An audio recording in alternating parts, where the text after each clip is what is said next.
ರಾಜ್ಯ ಬಿಜೆಪಿಯಲ್ಲಿ ಕಗ್ಗಂಟಾಗಿರುವಂತಹ ಬಿಜೆಪಿ ರಾಜ್ಯಾಧ್ಯಕ್ಷ ಬದಲಾವಣೆ ವಿಚಾರವು ದಿನಕ್ಕೊಂದು ತಿರುವುಗಳನ್ನು ಪಡೆದುಕೊಳ್ತಾನೆ ಹೋಗ್ತಾ ಇದೆ. ಹಾಲಿ ಅಧ್ಯಕ್ಷ ಬಿವೈ ವಿಜೇಂದ್ರ ಅವರನ್ನ ರಾಜ್ಯಾಧ್ಯಕ್ಷರನ್ನಾಗಿ ಮುಂದುವರಿಸುತ್ತೇವೆ ಎಂದು ಹೇಳಲಾಗ್ತಾ ಇದ್ರು. ಮತ್ತೊಂದು ಕಡೆ ರೆಬಲ್ ನಾಯಕ ಬಸನಗೌಡ ಪಾಟೀಲ್ ಯತ್ನಾಳ್ ಅವರು ಈ ಸ್ಥಾನದ ಪ್ರಬಲ ಆಕಾಂಕ್ಷಿ ಎನ್ನಲಾಗ್ತಾ ಇತ್ತು. ಇದೀಗ ರಾಜ್ಯಾಧ್ಯಕ್ಷ ಸ್ಥಾನಕ್ಕೆ ಪಕ್ಷದ ಇಬ್ಬರು ಹಿರಿಯ ನಾಯಕರ ಹೆಸರು ಕೇಳಿ ಬರ್ತಾ ಇದೆ.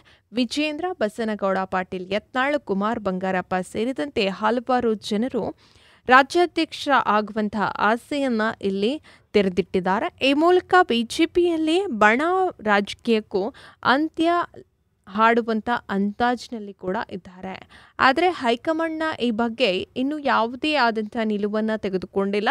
ಸದ್ಯ ಲಿಂಗಾಯತ ಸಮುದಾಯಕ್ಕೆ ರಾಜ್ಯಾಧ್ಯಕ್ಷ ಸ್ಥಾನ ಕೊಡುವುದು ಒಳಿತು ಎಂಬ ಮಾತು ಕೂಡ ಕೇಳಿಬಂದ ಹಿನ್ನೆಲೆಯಲ್ಲಿ ಲಿಂಗಾಯತರ ಅಸ್ತ್ರವನ್ನೇ ಪ್ರಯೋಗಿಸಲು ತಯಾರಿ ಕೂಡ ನಡೆಸ್ತಾ ಇದ್ದಾರೆ ಎಂದು ಹೇಳಲಾಗ್ತಾ ಇದೆ. ಹಾಗಾಗಿ ಇಬ್ಬರು ಲಿಂಗಾಯತ ಪ್ರಬಲ ನಾಯಕರ ಹೆಸರು ಬಿಜೆಪಿ ರಾಜ್ಯಾಧ್ಯಕ್ಷ ಸ್ಥಾನದ ರೇಸ್ಗೆ ಬಂದಿದೆ.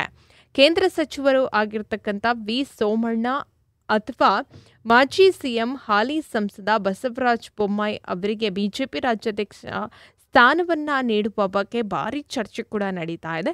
ಇನ್ನು ಬಸನಗೌಡ ಪಾಟೀಲ್ ಯತ್ನಾಳ್ ಕೂಡ ಲಿಂಗಾಯತ ಸಮುದಾಯದ ನಾಯಕರಾಗಿದ್ದಾರೆ. ನಿನ್ನೆ ನಡೆದಂಥ ಲಿಂಗಾಯತ ನಾಯಕರ ಸಭೆಯಲ್ಲೂ ಕೂಡ ಈ ಮೂವರ ಹೆಸರು ಮುನ್ನೆಲೆಗೆ ಬಂದಿದೆ. ಕೇಂದ್ರ ಸಚಿವ ವಿ ಸೋಮಣ್ಣ, ಸಂಸದ ಬಸವರಾಜ ಬೊಮ್ಮಾಯಿ ಅಥವಾ ಶಾಸಕ ಬಸನಗೌಡ ಪಾಟೀಲ್ ಯತ್ನಾಳ್ ಅವರಿಗೆ ರಾಜ್ಯಾಧ್ಯಕ್ಷ ಸ್ಥಾನವನ್ನು ನೀಡುವಂತೆ ಹೈಕಮಾಂಡ್ ನಾಯಕರುಗಳನ್ನು ಕೋರಲು ಸಭೆಯಲ್ಲಿ ನಿರ್ಧಾರ ಕೂಡ ಮಾಡಲಾಗಿದೆ. ಇನ್ನು ವಿಜೇಂದ್ರ ಅವರಿಂದ ಹೋರಾಟ ಸಾಧ್ಯವೇ ಇಲ್ಲ.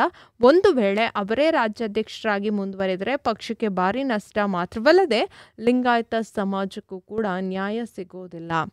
ಈ ಕಾರಣದಿಂದಾಗಿ ಅವರನ್ನ ಬದಲಾವಣೆ ಮಾಡಬೇಕು ಎಂದು ಹೈಕಮಾಂಡ್ ನಾಯಕರಿಗೆ ಮನವಿ ಮಾಡಲು ಸಭೆಯಲ್ಲಿ ತೀರ್ಮಾನ ಕೂಡ ಮಾಡಲಾಗಿದೆ ಎಂದು ಹೇಳಲಾಗ್ತಾ ಇದೆ.